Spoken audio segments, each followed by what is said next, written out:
દાહોદની તોરણી પ્રાથમિક શાળામાં બાળકીના મોતનો ભેદ ઉકેલાયો છે. શાળાના હેવાન આચાર્યએ જ બાળકીની હત્યા કર્યાનો ખુલાસો થયો. 19 સપ્ટેમ્બરે 6 વર્ષની બાળકીનો શાળામાંથી મૃતદેહ મળતા ચકચાર મચી ગઈ હતી. આ મુદ્દે પરિવારે હોબાળો મચાવ્યો. પીએમ રિપોર્ટના આધારે બાળકીની હત્યા થયાનો ખુલાસો થયો. પોલીસે ઊંડાણપૂર્વક તપાસ કરતા શાળાનો આચાર્ય ગોવિંદ જ હત્યારો નીકળ્યો. પોલીસે હત્યારા આચાર્યની ધરપકડ કરી. તપાસમાં ખુલાસો થયો છે કે બાળકીને શાળાએ મૂકવા તેમની માતા રોડ ઉપર ઊભી હતી.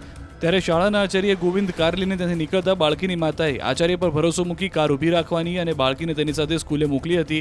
દરમિયાન બાળકીને એકલી જોઈ હવસખોર ગોવિંદ નટની નિયત બગડી અને કારને વાવરૂ જગ્યાએ લઈ ગયા. કાળી ફિલ્મવાળી કારમાં જ બાળકી પર દુષ્કર્મ ગુજારવાનો પ્રયાસ કર્યો. જે દરમિયાન બાળકીએ બચાવવા માટે બૂમાબૂમ કરતા આચાર્યએ બાળકીને ચૂપ કરવા ગળું દબાવ્યું, જેથી બાળકીનું મોત થયું. બાદમાં કોઈને જાણ ન થાય તે માટે આચાર્યએ કારને શાળાએ પાર્ક કરી દીધી હતી. જોકે આચાર્યનો ભાંડો ફૂટી ગયો.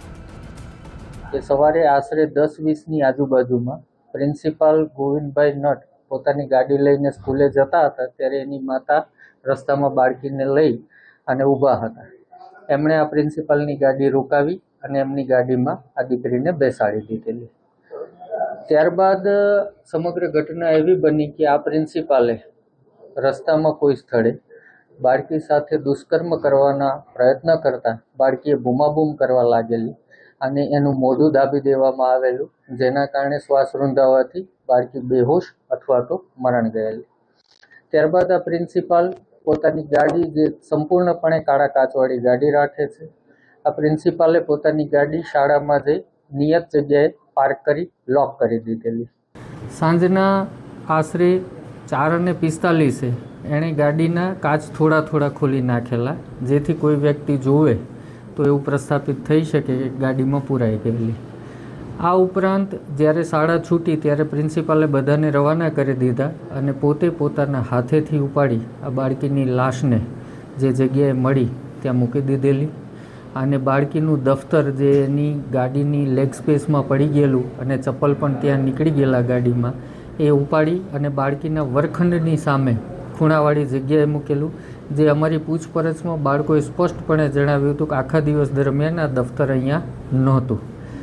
આ તમામ હકીકતો ધ્યાનમાં આવતા તમામ શિક્ષકોને અત્રે લીમખેડા પોલીસ સ્ટેશને સઘન અને સતત પૂછપરછ કરેલી અને તમામ ટેકનિકલ ડેટાનું એનાલિસિસ કરતાં પ્રિન્સિપાલ કબૂલાત કરેલી અને ભાંગી પડેલા. અને એણે જે પહેલાં સ્ટોરી કરતા હતા કે મને ખ્યાલ નથી, મેં ઉતારી દીધી હતી, એ જ પ્રકારની વાત કરતા હતા.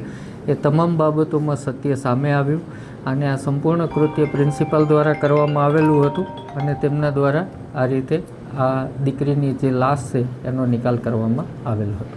સર, આમાં દુષ્કર્મ કરવાનો પ્રયાસ કરવામાં આવ્યો હતો કે હજી ફાઇનલ જે પોસ્ટમોર્ટમ રિપોર્ટ જે આવશે એમાં તમામ જે અંગોના અને ઈજાઓના વર્ણન આવશે એ રીતે આવશે, પરંતુ દેખીતી રીતે તાજેતરના ઈજાના કોઈ વુંડ જણાયા હોય એવું હાલ સુધી ધ્યાન પર આવેલું નથી.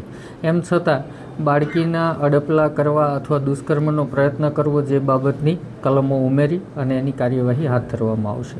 સર, પોલીસ પૂછપરછમાં આવું કોઈ કે એડલ્ટ મૂવી જોવાનું કે ફોન જોવાનો શોખ હોય? ના, આરોપીના ફોનમાંથી એવી કોઈ હકીકત હજી સુધી મળી નથી, પરંતુ એમના ફોનને ફોરેન્સિકમાં મોકલવામાં આવશે, જે એમની ડિલીટેડ હિસ્ટ્રી તમામ રિટ્રાઈવ કરવામાં આવશે અને જેના ઉપરથી આ હકીકત ધ્યાનમાં આવશે.